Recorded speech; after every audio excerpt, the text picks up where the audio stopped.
Why does seeking a significant other have to be such an emotional roller coaster?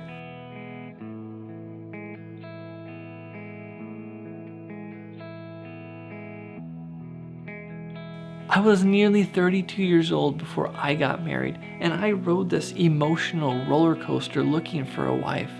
But I eventually came to this great discovery is that we don't have to look for a boyfriend or a girlfriend. In fact, that is the reason that we're on this emotional roller coaster, because we're looking for someone to commit to us. We're looking for someone for us. It's all about us, and that is the problem.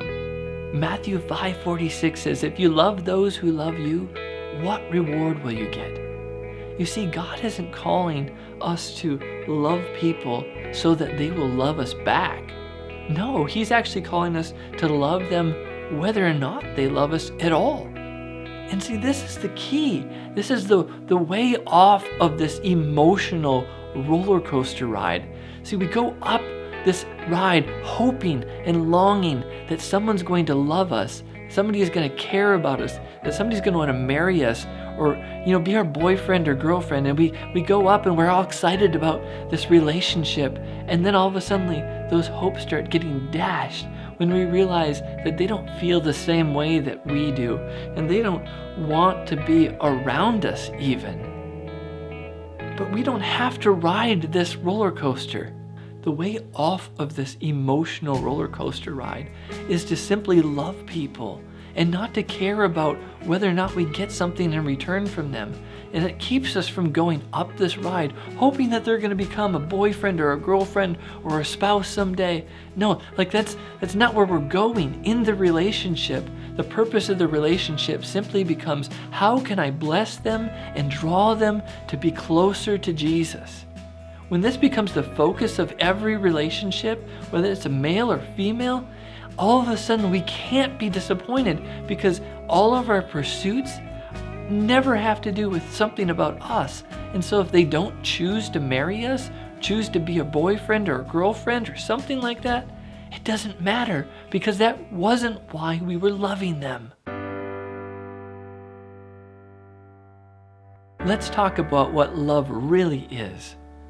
1 John 3:16 says, this is how we know what love is.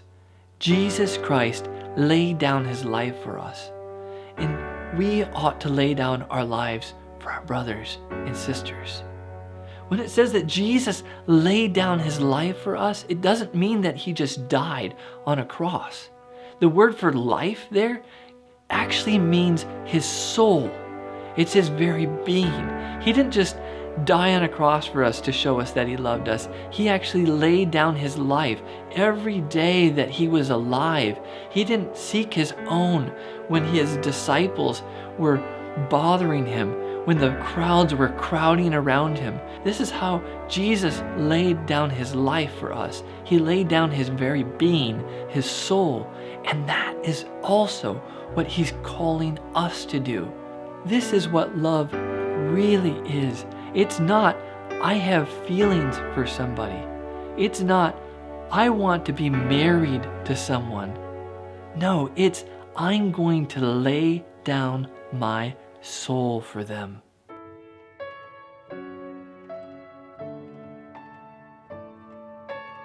When I was single and struggling to find a wife, I remember stopping at one point and considering that I know other people who are also really wanting a husband. So why am I not attracted to them? Because it had nothing to do with appearance. The real issue was I saw that they wanted a husband. They didn't necessarily want me. They just wanted to get married. And if you become one of those people who it's just, I want to get married, I want a wife, I want a husband, I want stability, I want sex, I want. Everybody sees you and they go, you are selfish. And they look at that and it's like stinking armpits, and nobody wants to be around a smelly, stinky person. No, in fact, if everybody doesn't see that and somebody actually marries you, they'll probably end up divorcing you in a couple years because you stink. If you don't want to stink emotionally and you want to make yourself the most attractive, irregardless of how you look, there's one thing you can do, and that is to care about people whether or not they ever want to be your boyfriend or girlfriend or spouse someday. Just care about them and love them. Lay down your life for them. You might be thinking, if I'm not pursuing a boyfriend or a girlfriend, how am I ever going to get married someday?